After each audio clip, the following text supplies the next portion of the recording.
Yes! Well, hello everyone. Welcome back to BayernNow, the ultimate Bayern Munich fan channel. My hype level is still going. This is my final match, blah blah blah, until we make more content. This is my final piece of today. Bayern Munich are champions of Europe once again. Once again. What a game. First of all, this is the greatest Champions League final I have seen in years. No more of this English boring, get to the final, none of that. This game actually had two of the best teams in the world, and if you're a PSG fans, allez Paris, allez Paris, allez Paris, yes, allez Paris Saint Germany, yes, because Bayern have done what no one else could do, and that's win this most prestigious trophy. For the first time in 2020. It was a hard journey. They said, I remember the titles, does complete disaster await Bayern Munich in the Champions League, because we had a month off from the Bundesliga. And guess not. Guess complete disaster did not await us, because we're champions of Europe. We won Europe's most prized possession. Europe's one and only. And that's the most important thing that we have to understand. And I'm hearing these pundits talk about penalties. Shut the hell up. We have two pens that weren't given. This referee, I said it. I said what I said. He has a hole in between his legs. He doesn't have a pair of balls. He does not. He gets bashed around easily. You know, in the bedroom, he's the one getting piped down, because that's what happened. He's an absolute piece of crap. Every single time we touched a PSG player, it was always a foul. Nah, like he's some Pep Guardiola making signs with his referee. Nah, man, get out of here with this referee. How did we beat PSG? How Bayern Munich won the Champions League? I just want to talk about this season as a whole. Niko Kovac, let's talk about him. First of all, Kovac made me have zero belief that our team and the players we had could do it. These are the same players he said. They asked him.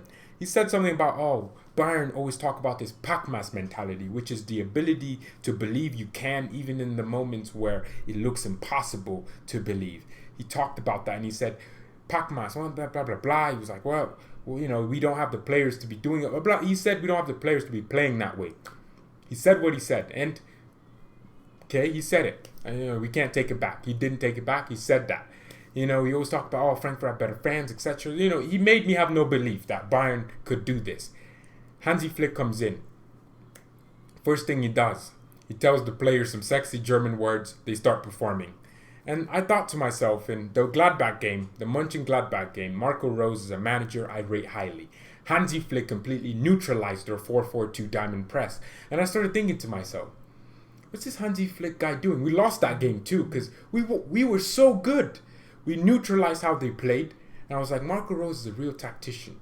Hansi Flick is an assistant manager that's now an interim manager. So what is he doing exactly? And then as the weeks progressed, we started getting better. We lost to Leverkusen and Gladbach back to back. We started getting better. We started progressing. And then when it was the Chelsea game, I wasn't actually, at home. I was, in a very important event, and I watched it. I was screaming in a hall full of people in a professional event. I was actually so, like, you know that feeling you get where you're like, but you can't really scream, so you're still doing it, but you're not. I was doing that. I saw the Chelsea game. I was like, this guy's onto something. And the results and the performances kept getting better and better. December time, let's go back before the Chelsea game. Zirkzee saved us in 2 games. It was Wolfsburg and I think Werder Bremen. Who was it we played in December? Well, we played 2 teams. Very hard games. Wolfsburg gave us a run for our money. Freiburg did the same. It was very hard. Zirkzee saved us. He won us the games. And we kept this miraculous run going of just wins. Leipzig, I was like, Hansi Nagelsmann is someone I also highly rate. And Hansi Flick did very well against Julian Nagelsmann. He made Leipzig's way of playing and pressing very useless because of the way we played and the tactics he chose. And then we kept going, and Chelsea second leg, the break happened.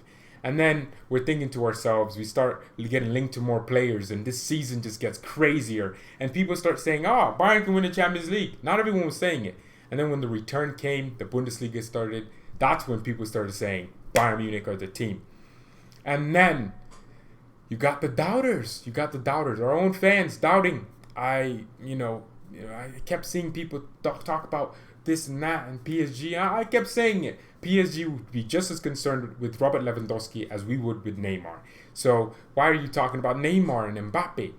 And I made a video yesterday saying we should play our style, and we did. And that's the Mia San Mia mentality. Certain managers would go to these big games and big occasions and change their systems because they're not competent enough to believe in their own systems. Our manager, Hansi Big Dicko Flick, did exactly the opposite. He changed his system. No, he didn't. He didn't change his system. He played the exact same way. The Mia San Mia way. The mentality was so good with the team. We won a final. And Flick looked pissed. Now I'm playing. He looked so happy, and I'm so happy for Hansi Flick. Not just as a manager to managing my favorite team of all, not just that. No. I'm proud of him as a person. This is a guy that was always the number 2. He had a job at Hoffenheim, took them through the divisions, and he was always the number 2. He was never the main guy. He was, just the Hansi, German's coach, director of football for a year. He was that guy. And then over time, he came into the job. Kovac brought him in. And then, he just had this empathetic thing about him. In one moment that made me want to cry, Javi Martinez wasn't playing because Kovac, again, and I think it was his birthday on that match day, or his birthday was the day before. Well, he was on the bench, crying. Guess who came up? It was the assistant manager, Hansi Flick, comforting him. Hansi had an interview about what happened, I think right after the game or around that week. And he said it was just normal, nothing to talk about. He didn't even give a reason as to why Javi was crying. He was just such a guy, man. He didn't even give a reason as to why he just said, it happens. And that's it. You know how huge that was for me? Because Kovac wouldn't have said that. You would have said, certain players aren't happy playing. The Croatian handkerchief master. And I'm sorry to make this about Kovac, but we have to. And I love Flick so much, man. And I'm so happy that as a man he's doing. I'm getting a little teary-eyed, but as another man, I'm not a man. I'm still a little boy, but as a little boy to a grown man like that, he is a real guy, And I can look at Flick and even get inspired by him. Because one day I want to be a manager. I want to be a coach, And the way he took Bayern, and, it's not about Lewandowski, is it? It's not about Gnabry. It's about Hansi Flick and him working with water and turning it into wine. This is the same team that lost to Liverpool in an embarrassing 3-1 fashion at the Allianz Arena. This is the same team, and now we're champions of Europe a year later. It's not a coincidence that we changed our manager within that year. We have to give Hansi Flick all the credit in the world because he deserves it. We have to.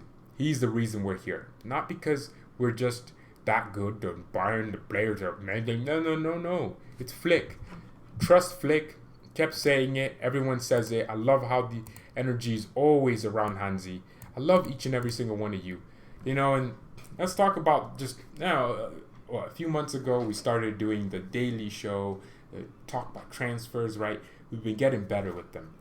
But, why I did it every single day?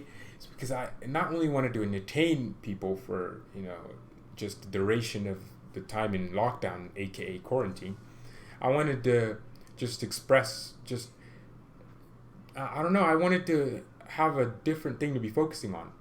Because, I remember the first 2 weeks of lockdown, right?